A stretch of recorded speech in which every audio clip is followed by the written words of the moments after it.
السلام علیکم ناظرین، میں ہوں آپ کی میزبان مونا خان آپ کی شو ریئل پاکستانی کے ساتھ۔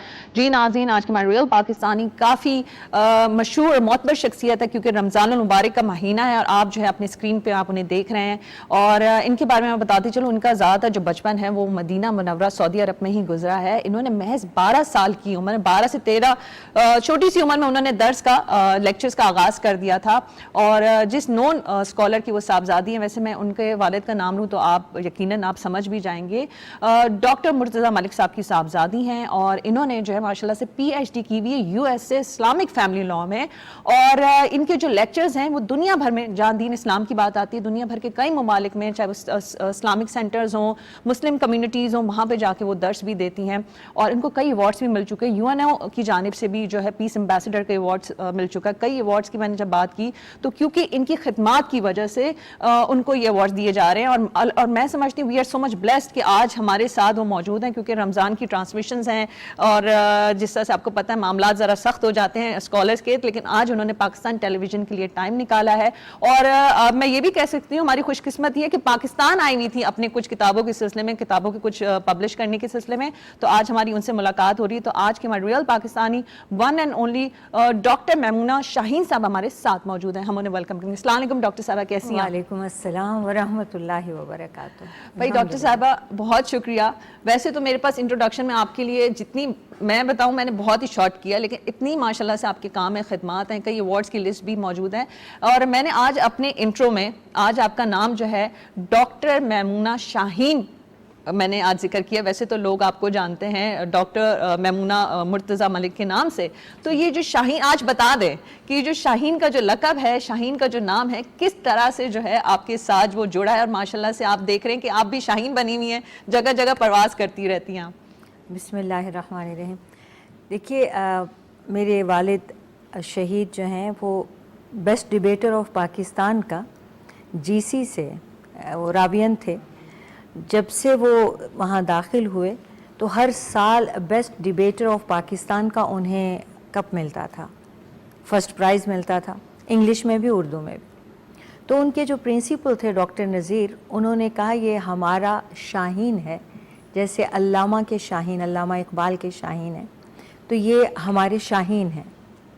تو ابو جی کے نام کے ساتھ یہ شاہین کا لقب بہت عرصہ رہا، تو ملک غلام مرتضیٰ کی بجائے غلام مرتضیٰ شاہین کہلاتے تھے۔ پھر میں پیدا ہوئی تو انہوں نے اپنی محبت میں میرے نام کے ساتھ، میرا نام مولانا مودودی رحمۃ اللہ علیہ نے رکھا تھا، میمونہ۔ وہ ابو جان سے بہت پیار کرتے تھے، اور ابو کی بہت چھوٹی عمر تھی جب ان کی شادی ہوئی۔ امی حضور 14 سال کی تھیں، ابو جان 19 سال کے تھے، تو ہمارے نام مولانا نے رکھے ہیں، تو انہوں نے میرا نام میمونہ رکھا۔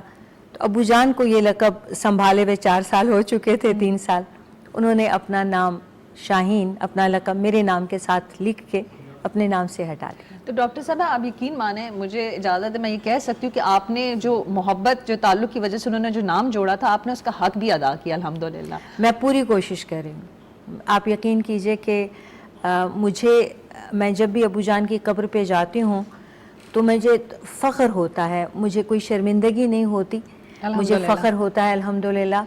اور اس دن مجھے ایک جیسے کہ بچوں کی طرح ضد کر کے میں اس قبر سے آئی، اور جب میں مدینہ منورہ زیارت کے لیے گئی تو وہاں ایک بہت بڑے بزرگ نے مجھ اس کا جواب دیا۔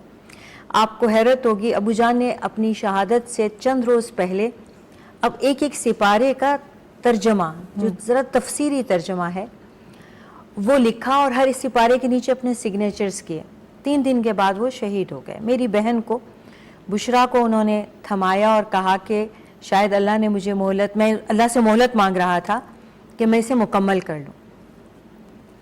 دنیا کے بہت سارے جھنجٹ ہوتے ہیں، بہت ذمہ داریاں ہم سب پر، اور جس وقت وہ چلے گئے ان کی عمر اپنی صرف 63 ایئرز تھی، اسلامی مہینوں کے حساب سے، انگریزی کے حساب سے 60 سال کے تھے۔ تو ہم سب ابھی بہت زیادہ سٹرگل کے زمانے میں تھے۔ تو پھر جب وراثت تقسیم ہوئی تو میرے پاس جو پیسے آئے تو میں نے ابو جان کی اس کو چھپوایا، 29 سپاروں کو ایک جلد میں تفسیری ترجمہ ان کا چھپوایا، اور میں سب سے پہلے جب وہ چھپ کر آیا تو ان کی قبر پہ گئی، اور کچھ دن ہو گئے تھے وہ مجھے خواب میں نہیں آئے تھے۔ تو میں نے وہاں جا کر ان سے باتیں شروع کر دیں کہ اور بڑے بے تکلفی سے کہا یار شاباش تو دیتے ہیں, کم از کم ایک بار آ کر پیار تو تو کر جائیں. اولاد کو ایسے تو نہیں کہا گیا صدقہ جاریہ کہ جو ان کے اعمال جو ہیں بہت دن ہو گیا آپ خواب میں بھی نہیں آ رہے تو شاباش تو دیجئے. اس کے بعد میں چلی گئی. مدینہ میں ایک بہت بزرگ ہیں, صاحب کشف بھی ہیں, میں نے ان کی زیارت کی. جب میں ان سے ملی تو انہوں نے مجھے ابو جان کا پیغام دیا اور کہا کہ ڈاکٹر صاحب ملے ہیں اور مجھے کہتے ہیں کہ میری بیٹی کو کہنا کہ مجھے تم پر فخر ہے سبحان اللہ. اور تم اپنی ماں کی ہی نہیں میری بھی محسن ہو. وہ ایک جملہ تھا جو میں بہت خفا ہوتی تھی والدہ سے جب کبھی وہ پیار سے کہتی تھیں تم میری محسن ہو, تو میں کہتی تھی امی حضور ایسے اولاد کو نہیں کہتے, اولاد تھوڑی محسن ہوتی ہے, آپ دوست کہیں پیار سے جو مرضی کہیں, یہ نہ کہیں. تو ڈاکٹر صاحب میں اسی حوالے سے, کیونکہ آپ نے والدین کا ذکر چھیڑ دیا, کیونکہ اب میں اس پہ ہی آنا چاہ رہی ہوں, اگر تھوڑی سی اس والدین پہ, ان کے حقوق پہ تھوڑی سی اگر بات کر لی جائے, کیونکہ ہم یہ بھی دیکھتے ہیں, کیونکہ میں آج کی چیزوں کو سمجھتے ہوئے آپ کا جتنا احترام, جتنی محبت, جتنا لگاؤ میں دیکھ رہی ہوں, میں فیل بھی کر رہی ہوں, یہ بہت ضروری ہے دنیا میں بھی, آخرت میں بھی, ہر چیز میں, ہر معاملات میں بھی, یہاں تک کہ وہی چیز آپ کے بچوں سے بچوں تک منتقل ہوتی ہے. تو اگر آپ اس پہ تھوڑی سی بات کرنا چاہیں کہ والدین کے حوالے سے رمضان المبارک میں لوگ عبادات اور چیزوں پہ بھی کرتے ہیں, جو بزرگ والدین ہیں, جو گھروں میں جن کو ضرورت ہوتی ہے, ظاہر سی بات ہے روزے کے معاملات ہوتے ہیں, لوگ اپنی سی چیزوں میں آپ کو پتہ ہے کچھ مزاج الگ سے رکھتے ہیں, اس پہ اگر آپ تھوڑی سی روشنی ڈالیں گے تو بہت بہترین ہو جائے. مونا میں سمجھتی ہوں کہ اس دنیا میں اللہ تعالیٰ کا عکس والدین میں ہے. کوئی بھی بے لوث نہیں ہے سوائے والدین کے لیے. اور والدین آپ کو جب پال پوس رہے ہوتے ہیں وہ اپنی جوانی میں ہوتے ہیں, اور جب آپ پل جاتے ہو تو ان کی ہڈیاں گل چکی ہوتی ہیں, وہ بوڑھے ہو چکے ہوتے ہیں, ان کے قوا, ان کے اعصاب کمزور ہو چکے ہوتے ہیں. اب انہیں آپ کے سہارے کی, آپ کی محبت کی اور اتنی ہی شفقت کی ضرورت ہوتی ہے, جیسے قرآن میں اللہ تعالیٰ سورہ بنی اسرائیل میں فرماتے ہیں وَقَضَىٰ رَبُّكَ أَلَّا تَعْبُدُوا إِلَّا إِيَّاهُ وَبِالْوَالِدَيْنِ إِحْسَانًا. اللہ تعالیٰ نے فیصلہ کر دیا کہ اس کے سوا کسی کی عبادت نہیں ہوگی. اپنا یہ ایک حق بتانے کے بعد فوراً ہی اللہ تعالیٰ کہتے ہیں ماں باپ کے ساتھ احسان کرو. اور پھر آگے اللہ تعالیٰ یہ فرماتے ہیں, میں ترجمہ بتاتی ہوں, کہ اگر ان دونوں میں سے دونوں یا ایک بھی بڑھاپے تک پہنچ جائے تو تم ان پر شفقت کرو, اپنے پر پھیلا دو, باہیں پھیلا دو محبت کی, اور دیکھو انہیں اف نہ کہنا. اب یہ گیسچر ہے, اف نہ تو کوئی گالی ہے, نہ کوئی بد دعا ہے, نہ کوئی بری بات ہے, لیکن یہ جیسچر ہے بیزاری کا. اس سے بھی چھوٹا لفظ ہوتا تو اللہ تعالیٰ آپ کو کہتا وہ بھی مت کرو. اف تک نہ کرنا, جھڑکنا بھی نہیں, اور ان کے سامنے جھکے رہنا, ان سے محبت کی بات کرنا. اور یہی نہیں, اگر وہ وفات پا جائیں تو بھی ان کی اللہ سے دعا کرنا کہ اللہ ان دونوں پر رحمتیں نازل فرمائے.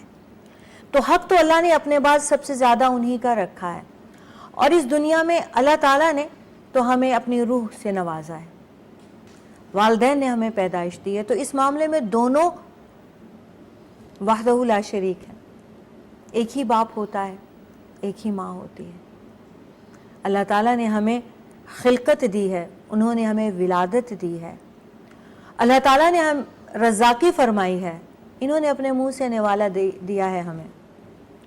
پھر اگر کچھ والدین ایسے خوش قسمت ہوں جو آپ کو اپنی آخرت کے لیے بھی تیار کریں, آپ کی نیک تربیت کریں, تو ان کے لیے تو پھر صدیاں سمجھ لیں, نسلیں سمجھ لیں, ان کا صدقہ جاریہ ہے. اور کچھ اگر ایسے خوش قسمت نہ بھی ہوں تو قرآن یہ کہتا ہے بھلے وہ مشرک اور کافر ماں باپ ہی کیوں نہ ہوں, آپ کے حسن سلوک کے وہ حقدار ہیں. آپ ان کی بھی نافرمانی نہیں کر سکتے, ان کی بھی دل آزاری نہیں کر سکتے, ان کو بھی اف تک نہیں کر سکتے, خدمت آپ ان کی بھی ویسے ہی کریں گے. ہاں اگر وہ آپ کو مجبور کریں کہ آپ اللہ کے ساتھ شریک کریں تو بس یہ بات مت مانیے گا, باقی ساری باتوں میں آپ کو فرما برداری بھی ان کی بھی کرنی ہے. تو اللہ تعالیٰ نے ان کا تو یہ حق رکھا ہے. وہ بہت ہی بدقسمت بد نصیب ہوتے ہیں جو دنیاوی لذتوں کے لیے, دنیا کے چند دن کے چسکے کے لیے, مال و دولت کے لیے, یا کسی کے بھی کہنے میں وہ بیوی بچے ہی کیوں نہ ہوں, یا اپنی ذاتی زندگی کی ضروریات کو دیکھتے ہیں کہ شاید والدین کی خدمت میں وہ ان میں تنگی کمی آ جائے گی. یاد رکھیے گا اللہ تعالیٰ کے حبیب نے فرمایا کہ اگر تم اپنی زندگی میں اور رزق میں اضافہ چاہتے ہو تو اپنے ماں باپ کی خدمت کرو, رشتہ داروں سے صلہ رحمی کرو. اچھا ڈاکٹر صاحبہ, میں یہ چیز جاننا چاہ رہی تھی جب مجھے پتا چلا تھا, جس سے ماشاء اللہ سے آپ نے یو ایس سے آپ نے پی ایچ ڈی کی ہوئی ہے, اسلامک فیملی لا. وائی فیملی لا, یہ ایک چیز تھی, اور پھر وائی یو ایس, امریکہ کیوں؟ نہیں, میں یہاں سے بھی پڑھتی رہی ہوں, اور پڑھائی تو میری ابھی بھی جاری ہے, میں ایک اسٹوڈنٹ ہوں. دیکھیے پڑھنا اور پڑھانا آپ کو زندہ رکھتا ہے. میں مدینہ منورہ میں تھی, ہم لوگ چھوٹے تھے جب ہم لوگ گئے, اور میں لاہور سے ہم لوگ گئے تھے, اور پھر وہاں پہ سب سے پہلے جو چیز شروع کی وہ عربی زبان سیکھنا شروع کی, تجوید سیکھنا شروع کی. اس کے بعد شادی بھی چھوٹی عمر میں ہو گئی تو امریکہ آ گئے.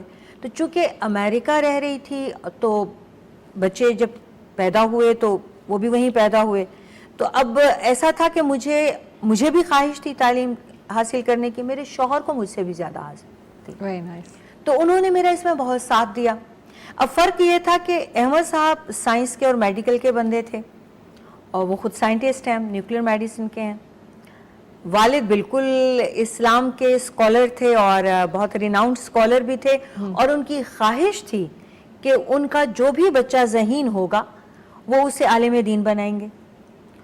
اور انہوں نے اس بات پر توجہ دی, اپنے ایک ایک بچے کو اس طرف لائے. یعنی میں اور میری ایک بہن اور بھائی صفیہ, زید اور میں ابھی 8th گریڈ میں تھے, تو انہوں نے ہمیں قرآن مجید کا ترجمہ, ایک ایک لفظی ترجمہ اور تفسیر سکھانا شروع کی تھی. تو جب میں بوسٹن میں تھی اور میں نے پڑھنا شروع کیا, پھر آگے تعلیم ہم نیو جرسی میں آئے, تو میں نے یونیورسٹی میں ایڈمیشن لیا. تو والد صاحب آ گئے, ان کو پتہ چلا کہ یہ تو احمد نے اس کا ڈائریکشن چینج کر دی ہے, وہ تو اب اس کو میڈیکل کی طرف لے آئے ہیں. تو احمد صاحب کی خواہش تھی میں فزیشینز اسسٹنٹ بنوں, تو انہوں نے پھر وہ ایف اے میرے کو ایف ایس سی کر دیا, پھر وہ دوبارہ فزکس, کیمسٹری, باٹنی, زوالوجی. مشکل مرحلے تھے جو آپ اسٹڈیز کر رہی تھی, دیکھیں. جی اچھا, وہ مجھے پڑھاتے لیکن آپ نے اپنے, دیکھیں اس میں بھی فرما برداری ہے, اپنے شوہر کی چیزوں کو, خواہش کا احترام کیا, یہ بھی. ہاں ایسا, ویسے اس بات میں احمد صاحب مجھے کریڈٹ دیتے ہیں, فرما بردار تو ہوں. تو پھر کیا ہوا کہ ابو جان آ گئے, اور ان کو پتہ چلا کہ یہ پورا تندہی سے اپنی ڈائریکشنز بدل چکی ہے. تو انہوں نے بہت جھاڑ پلائی, انہوں نے کہا تم نے میری محنت حقارت کر دی, میں نے تمہیں 14 سال کی عمر میں درس دینا سکھایا, میں نے تمہیں قرآن سکھایا, میں نے تمہیں عربی سکھائی, تم نے یہ اس طرف کس لیے, مطلب پیسے ڈالر کمانے کے لیے. اب ہمارے پاس اس کا کوئی جواب نہیں تھا. ظاہر ہے یہ بات تو صحیح تھی کہ ہاں پیسے کمانے کے لیے. تو انہوں نے مجھے کہا میں تم سے وعدہ کرتا ہوں تمہیں پیسوں کی کبھی تنگی نہیں ہوگی. یہ دعا تھی, دعا بھی تھی, اور اتنے عزم اور جزم کے ساتھ تھی کہ انہوں نے یوں ہاتھ رکھ کے کہا کہ میمونہ تم نے میری یہ بات کان کھول کر سن لو, تمہیں کبھی رزق کی تنگی نہیں ہوگی, پیسے کے پیچھے تم نہیں جاؤ, پیسوں کے لیے اپنا تم بالکل بدلو نہیں, اپنا زاویہ, اپنا ڈائریکشن, اپنا رخ سیدھا رب کی طرف. سچی بات بتائیے گا ڈاکٹر صاحب, آپ کی دل کی آواز کیا تھی؟ میں اپنے ابو جان کی خوشنودی کے لیے مر بھی سکتی تھی. کیا بات, یہ تو کوئی بات ہی نہیں. انہوں نے مجھے کہا احمد سے شادی کر لو, میں نے کر لی. انہوں نے کہا کہ واپس اسلام کی طرف آنا ہے, اسلامک اسٹڈیز میں پی ایچ ڈی کرو, بھلے یہاں سے کرو بھلے پاکستان سے کرو. اب چونکہ ہم وہاں رہ رہے تھے اور پاکستان میں مستقل آ کر رہنا مشکل تھا, اور اس زمانے میں پھر میری خواہش ہوئی کہ میں سعودی عرب آ جاؤں, کیونکہ میرا دل امریکہ میں لگ نہیں رہا تھا. اب آپ دیکھیے کہ سپریم کورٹ جو ہے واشنگٹن میں, ڈی سی میں, اس کے باہر بورڈ لگا ہے, کتبہ لگا ہے کہ یہاں پر خانگی, ڈومیسٹک جتنے بھی فیصلے ہوتے ہیں اخلاق سے ریلیٹڈ, زندگی سے ریلیٹڈ, اور محمد پیس بی اپون ہم کی سیرت کے اور احکامات کے مطابق. سبحان اللہ. اب ہمارے لیے یہ بات ایک ہی وقت میں فخر بھی ہے اور شرم بھی ہے. شرم کا باعث اس لیے کہ ہم جو ان کے امتی ہیں, ہم جو محمد صلی اللہ علیہ وآلہ وسلم کے اوپر ہماری جانیں, والدین, اولاد, ہمارا ایمان ہی تب مکمل ہوتا ہے جب ہماری محبت ان سے اتنی ہو, سب قربان. ہماری زندگی میں وہ کہاں ہے؟ ہماری عدالتوں میں وہ کہاں ہے؟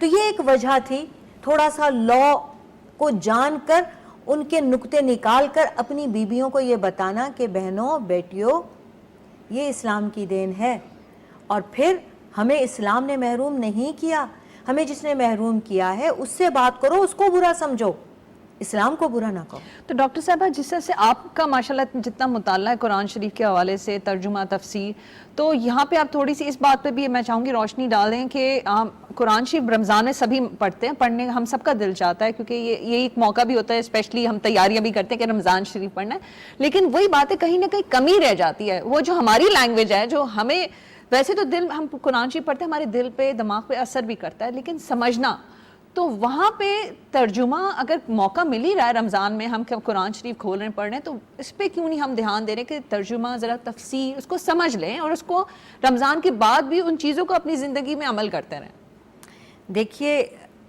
بہت دکھ کی بات ہے، یہ رسول اکرم صلی اللہ علیہ وآلہ وسلم کی ذات گرامی پر ظلم بھی ہوئے، تشدد بھی ہوا، دندان مبارک شہید ہوئے، طائف میں پتھر بھی مارے گئے، پاؤں مبارک لہو لہان ہو گئے، کہ سیدنا زید بن حارثہ فرماتے ہیں کہ میں جوتے اور پیر کو الگ کرتے کرتے تھک گیا، خون جم گیا تھا، پیر اور جوتے اکٹھے ہو گئے تھے، ایک ساتھ جڑ گئے تھے۔ اس وقت بھی اللہ تعالیٰ نے انہیں حکماً فرشتہ بھیجا کہ اگر آپ کہیں تو طائف کے لوگوں کو برباد کر دیا جائے، دو پہاڑوں کو بیچ میں ملا دیا جائے اور پورا شہر ختم کر دیا جائے، تو آپ نے اپنی ذات مبارک کے لیے بد دعا نہیں کی، آپ نے ان کے لیے دعا دی۔ لیکن کسی بھی مسلمان کو، اور آپ نے کبھی کسی مولانا کو یہ بات علل اعلان کہتے سنی بھی نہیں ہوگی، قرآن مجید میں صرف ایک بار یہ بات آئی ہے کہ ہمارے نبی اکرم صلی اللہ علیہ وآلہ وسلم دعویٰ کریں گے، اور وہ دعویٰ قیامت کے دن کریں گے، اور وہ دعویٰ مسلمانوں پر کریں گے۔ وَقَالَ الرَّسُولُ يَا رَبِّ إِنَّ قَوْمِي اتَّخَذُوا هَذَا الْقُرْآنَ مَهْجُورًا۔ اس دن رسول اکرم صلی اللہ علیہ وآلہ وسلم کہیں گے یا رب یہ میری قوم ہے جس نے قرآن کو چھوڑ دیا تھا۔ اب بتائیے قرآن کو چھوڑنا کیا ہوا؟ ایک تو چھوڑنا یہ ہوا کہ ہم نے کبھی کھول کے نہ دیکھا ہو، ایک چھوڑنا یہ ہے کہ ہم اس کو پڑھتے ہیں سمجھتے ہی نہیں، ایک چھوڑنا یہ ہے کہ ہم پڑھتے بھی ہیں عمل نہیں کرتے، اور قرآن ہمارے حلق سے نیچے اترتا ہی نہیں۔ آپ دیکھیے ایک ایک مسجد میں قرآن ختم ہو رہے ہیں، گھروں میں کتنے کتنے قرآن ختم ہو رہے ہیں، آپ تیزی سے پڑھتے جا رہے ہیں، کہیں جنت کی آیت آ رہی ہے کہ جنت ایسی ہوگی ایسی ہوگی ایسی ہوگی، آپ کو مزہ ہی نہیں آ رہا، آپ چپ کر کے گزر جاتے ہیں۔ کہیں جہنم کی آیت آ رہی ہے، آپ کو ڈر ہی نہیں لگ رہا، آپ اتنے ہی مزے سے وہاں سے بھی گزر رہے ہیں۔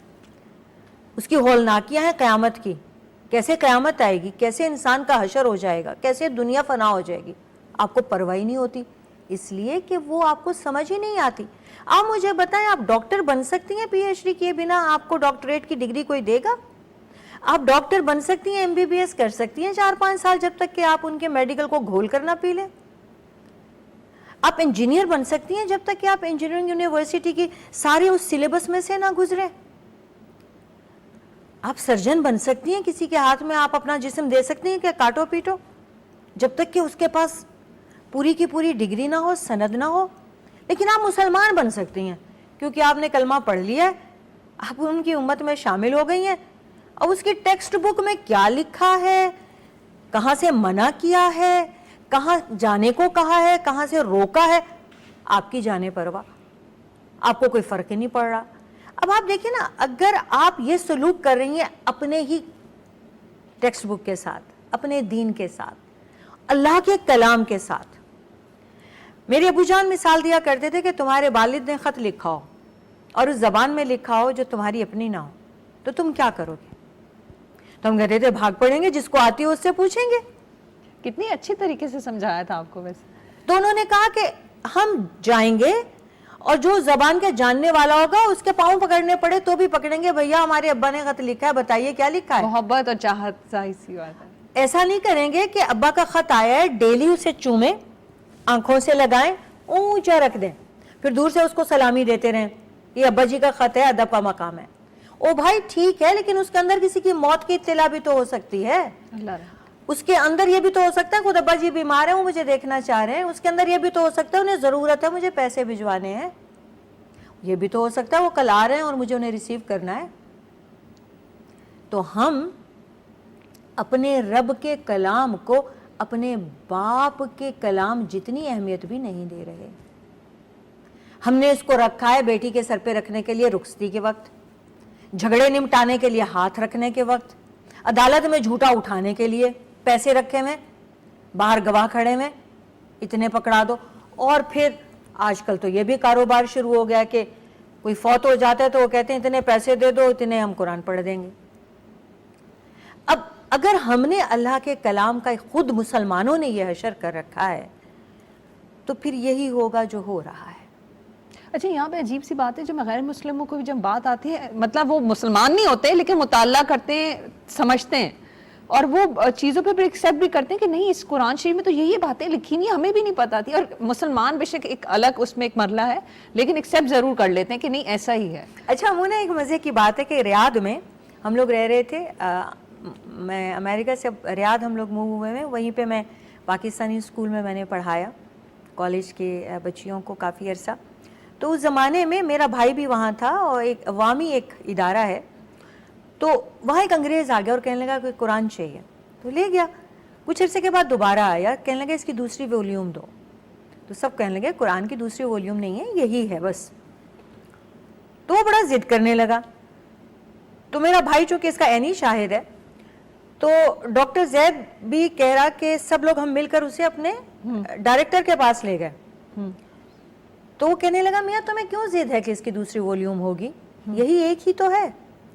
تو کہنے لگا کہ پھر وہ کون سی ہے جس پر تم مسلمان چلتے ہو, تو یہ تو میں نے پورا قرآن پڑھا ہے, اس میں تو جو کچھ ہے اس پر تو تم لوگ نہیں چلتے ہو, تو کوئی دوسری والیوم بھی تو ہوگی جس پر تم مسلمان عمل کرتے ہو. مائی گاڈ, یہ تو بہت اس پر پھر وہ ڈائریکٹر سے لے کے نیچے تک سب رونے لگے. بات وہی ہے, وقالت الاعراب آمنا. رسول اکرم صلی اللہ علیہ وآلہ وسلم سے اللہ تعالیٰ فرما رہے کہ یہ جو دیہاتی ہیں نا, یہ تمہیں کہتے ہیں کہ ہم ایمان لے آئیں. اے نبی نے بتاؤ ایمان تمہارے حلق سے نہیں اترا ہے, کہو اسلمنا, ہم اسلام لے آئے ہیں. یہ قرآن ہمارے حلق سے نیچے اترا نہیں ہے, ہم ہیں اہل القرآن, دعویٰ یہی ہے. آپ دیکھیے کتنی تراویحاں پڑھی جا رہی ہیں, آپ دیکھیے کتنے قرآن ختم ہو رہے ہیں, لیکن چونکہ معلوم ہی نہیں ہے نا یہ کیا ہے. اگر یہ معلوم ہو کہ یہ میرے لیے پیغام ہے, تو ہر صفحے پر حضرت ابو ذر غفاری کو آپ صلی اللہ علیہ وآلہ وسلم نے فرمایا تھا, ابو ذر روزانہ 100 نفل پڑھنے سے, 100 رکعت نفل پڑھنے سے بہتر ہے ایک آیت قرآن کی سمجھ کر پڑھ لو. اب آپ دیکھیے 100 رکعت نفل پڑھنے میں کتنی تلاوت ہے, کتنی بار تو فاتحہ ہی ہے, کتنی تلاوت ہے. ڈاکٹر صاحبہ وہی بات ہے کہ جو ہمارا دین ہے وہ ہماری روح تک اثر کرنے والی ایک ہے, اس کو سمجھنے کے لیے دل و دماغ پہ اثر پڑے گا تو انسان پھر اس کو اپنی زندگی میں شامل کر سکے گا. میں چاہوں گی کیونکہ آپ یقین مانیں میرا تو بالکل بھی نہیں تھا, کیونکہ وقت کی کمی کی وجہ سے اسی چیز کو میں کنٹینیو بھی کرنا چاہ رہی تھی. میں چاہوں گی کہ ہمارے دیکھنے والوں کے لیے, ناظرین کے لیے اپنے پیغام سے اسی بات کو کنٹینیو جو آپ مجھے بتا رہی ہیں کہ اگر دے دیا جائے تو کیا ہی پتا ہو کہ ہم اس چیز پہ, جس طرح سے میں آپ کی گفتگو سن رہی تھی, میرے بہت ساری سوچیں آتی ہیں نا سننے کے بعد کہ نہیں میں یہاں پہ شاید اپنی اصلاح کر سکتی ہوں. تو ہمارے دیکھنے والوں بھی شاید کچھ ایسے بھی ہوں جو اپنے آپ کو سدھارنا چاہتے ہوں, اپنی اصلاح کرنا چاہتے ہوں. میں یہ سمجھتی ہوں کہ اگر ایک صفحہ بھی روز ٹارگٹ کر لیں اپنی زندگی کا کہ یہ مجھے ایک صفحہ روز سمجھ کر پڑھنا ہے, ایک لفظ قرآن کا اور پھر اس کے ساتھ ترجمہ, پھر بامحاورہ ترجمہ, کسی بھی عالم کی تفسیر, اس میں آپ ایک بار زندگی میں فاتحہ سے ناس تک سمجھ کر پڑھ لیں تو کم از کم آپ فرقہ بندی کی لعنت سے بچ جائیں گے, کم از کم آپ اس دعوے سے بچ جائیں گے. مطلب آپ کہاں کھڑے ہونا چاہتے ہیں, نعوذ باللہ, خود اللہ نہ کرے, اللہ نہ کرے ہم رسول اکرم صلی اللہ علیہ وآلہ وسلم کی شفاعت کے مستحق ہیں, ہم ان کے حوض کوثر سے ان کی میزبانی چاہتے ہیں,